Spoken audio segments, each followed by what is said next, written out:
I would shoot on my 5D Mark I, and then I would send the JPEGs to my phone and I would edit. I didn't even know how to use Lightroom. And here I am, not even knowing Lightroom, and I'm the photographer for the big corporation.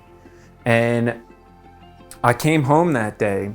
My sister had drove up from LA to help me look for a place in San Francisco while I started. And I remember it was my first day. I came home. She said, "How was it?"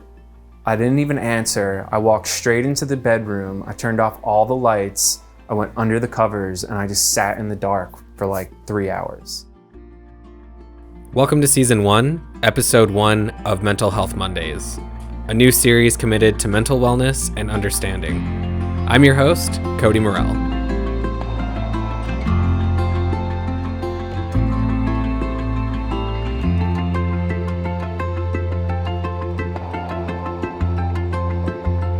Sometimes our mind can play some nasty tricks on us and make us think we're terrible at something, even though everyone around us is telling us how great we are doing. We may even be finding great success as well. There's always this nagging voice in the back of your mind telling you you're not good enough, or my work will never look like that. And this is something I've recently discovered many creatives believe about themselves. And I even had these thoughts for a long time myself. Luckily, I got the chance to sit down and talk with a dear friend of mine, Alex Diana. My name is Alex Diana. I live in Berkeley, California. He runs his own creative business and is a producer, filmmaker, and photographer. I've linked his work down in the notes, and we were able to share our views on imposter syndrome and self-sabotage. Please stick around till the end. You hopefully won't be disappointed. See, I'm already thinking you're all gonna hate it. Imposter. Once you've listened to the episode, please consider leaving a review to help out the podcast and subscribe to the YouTube channel. All this info can be found at www.mentalhealthmondays.io. Let's get into the conversation.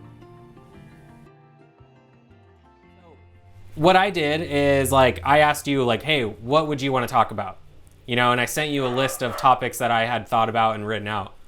And so the one you picked kind of surprised me actually, because I didn't think you would ever pick that one. Because of who you are, you're I feel like you're a very confident person. And you're very I feel like you know yourself, kind of, that's how the vibe you've always given me. Tell me why you picked imposter syndrome or self-sabotage. Yeah, I picked it because I don't have it. And I didn't want to talk about something that I was trying to figure out for myself. I wanted to talk about something that I kind of feel like I have figured out. And when I saw imposter syndrome on there, that was my first thought. I was I've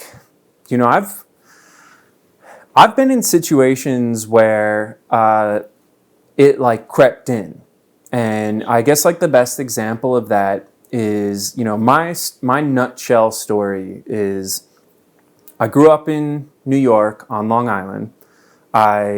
After college, I told everybody that I knew, I'm leaving for a year. I'm traveling the country for 1 year in my car. See you later. I just did the school thing. 1 year, I'm gone. Bye. And I left New York and I traveled around the country and I made my way to Los Angeles where my sister lived. And I ended up staying with her, meeting some really incredible people, some of my very best friends I met there. Then I moved to Hawaii.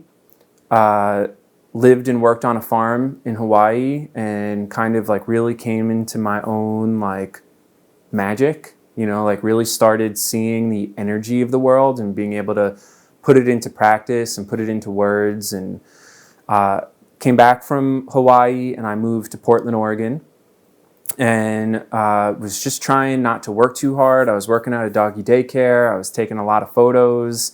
And my cousin ended up coming to visit me in Portland, offered me a job back in New York working for a solar energy company. And I was kind of out of excuses for reasons to say no to a good job. So I left Portland and I went back to New York and I started installing solar panels. So I was up on a roof every day through the winter, through the summer. Looking back, it was the craziest thing I've ever done. I wouldn't do it again now. If somebody offered it to me, I'd say no. But it was really good experience working with my hands. And I did that for a year when the company, the solar energy company, sent a film crew to our warehouse. And my cousin said, you take photos, like, this world. I'm going to put you with these guys for the day. I want you to show them around, introduce them to people, hang out with them. So this film crew comes, and as they're shooting video, I just brought my camera with me, and I was taking photos. And eventually one of them was like, let's see what you got. And I showed him my camera, and I started flicking through the photos. And he was like, these are really good. Do you have a portfolio? And my best friend had just made me a portfolio the week before. And I was like, yeah, I got a portfolio. And I texted it to him. Right in front of me, he starts scrolling through my portfolio, and he goes, I'm going to email this to my boss. He emails my portfolio to the CMO, the Chief Marketing Officer of Solar City, this big solar company.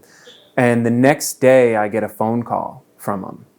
And he goes, hey, I just looked through your portfolio. Would you be interested in us moving you out to San Francisco to be our photographer? So I said, yeah, sure, I'll do that. He said, all right. He set up an interview. I made a resume that I lied on everything on my resume. I just said that I worked as a photographer because I had done some PA work in Los Angeles for a couple companies, but it was just a PA.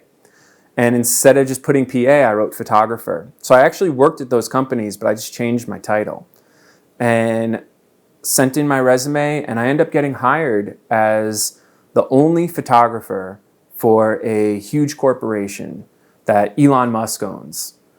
And they fly me out 2 weeks later, and I'm there with my camera. And I remember on my very first day, I went in and I met with them, and they gave me a packet of shoots that they wanted. And it was huge. It was like 20 shoots, different locations, and they told me, we want you to like make these happen, like have at it. And I had never done anything like that before. I was just somebody who took photos. I wasn't a professional photographer. So much so that I was still editing my photos on like phone apps. I would shoot on my 5D Mark I, and then I would send the JPEGs to my phone, and I would edit. I didn't even know how to use Lightroom. And here I am, not even knowing Lightroom, and I'm the photographer for the big corporation. And I came home that day. My sister had drove up from LA to help me look for a place in San Francisco while I started. And I remember it was my first day. I came home. She said, how was it? I didn't even answer. I walked straight into the bedroom. I turned off all the lights. I went under the covers, and I just sat in the dark for like 3 hours because I was in way over my head. I just knew it. I didn't understand photography the way that they needed me to. They had just offered me this contract, and I took it, and I was there. And and after sitting there for a couple hours, I just knew I had to do it, and even though in that moment, like I realized I was an imposter, I didn't let it hold me down. I remember my sister saying something to me like, they're just paying you to learn right now. Just start learning. Get on YouTube. Start calling your friends. Like, ask questions. Learn. And that's what I did.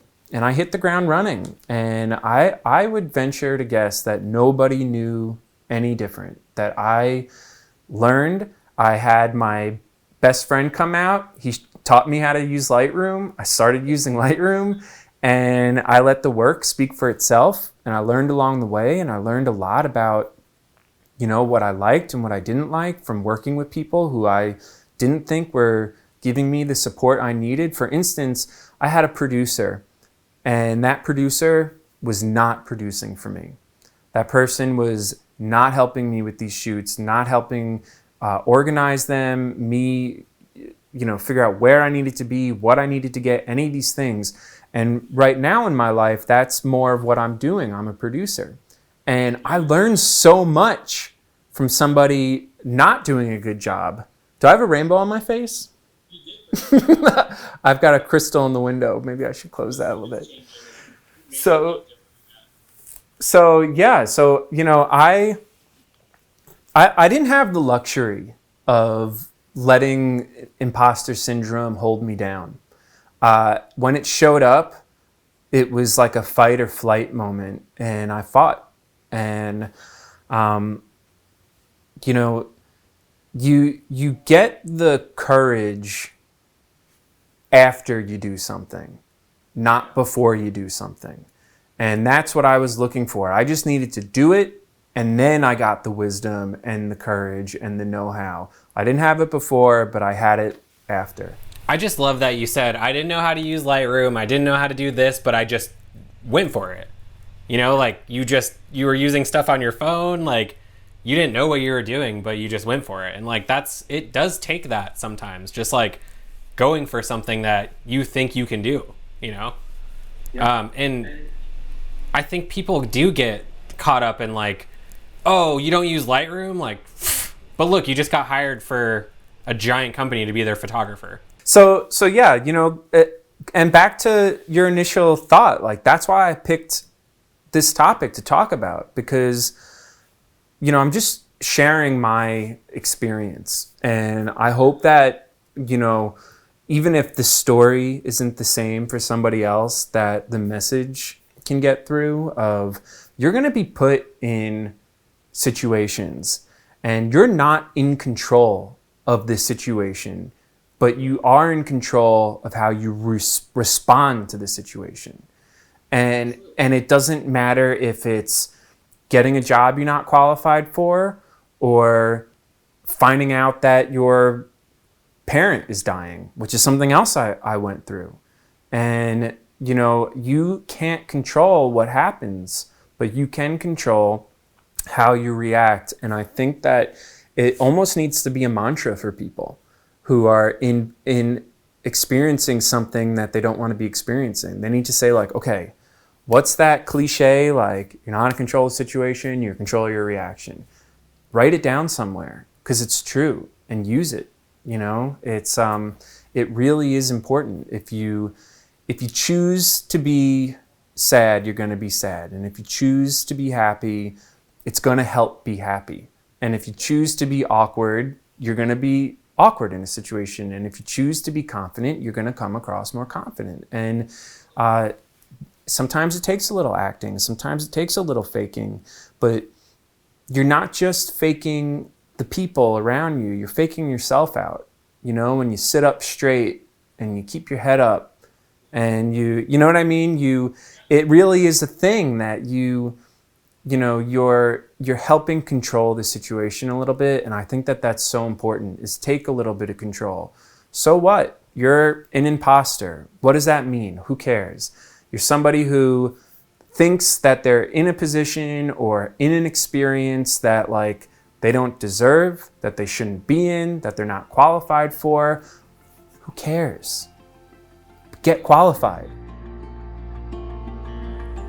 All right, so first episodes are always a little shaky. Even the first time I uploaded to YouTube, I was like, holy crap, what am I even doing?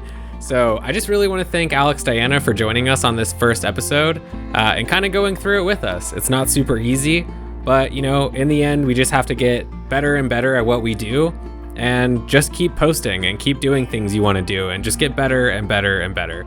If you enjoyed this episode, make sure you check out the podcast and listen to the entire thing, and also consider subscribing to the YouTube channel if you're not already. If you can leave a review for us on iTunes on the podcast app, that would be awesome. It really helps you rank and get seen more by people, and honestly, I just can't wait to see what this channel does. So once again, I'm Cody Morell, and I want you to take care of yourselves, and I'll catch you in 2 weeks.